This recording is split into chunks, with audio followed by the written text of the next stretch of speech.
Tandaan at titigang mabuti ang halaman na ito. Dahil lingid sa ating kaalaman, ang halaman na ito na may berdeng dahon at kulay orange na bulaklak ay mayroong pakinabang at benepisyo sa ating katawan.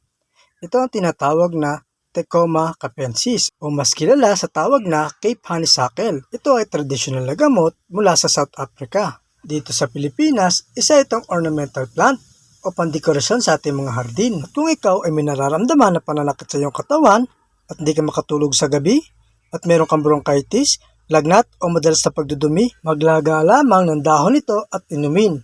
Ang bulaklak nito ay pinatutuyo at ginagawang tsaa dahil ayon sa pag-aaral, ang Cape Honeysuckle tea ay nakakatulong upang lumakas ang ating immune system at maging maayos ang ating respiratory system. Kung ikaw naman ay nakakaranas ng pagdurugo ng iyong gilagid, ang pinatuyong balat naman nito at ginawang powder ay mainam na panlunas upang matigil ang pagdurugo ng iyong gilagid. Yan ay ilan lamang sa mga sakit na kayang gamutin ng halaman na ito.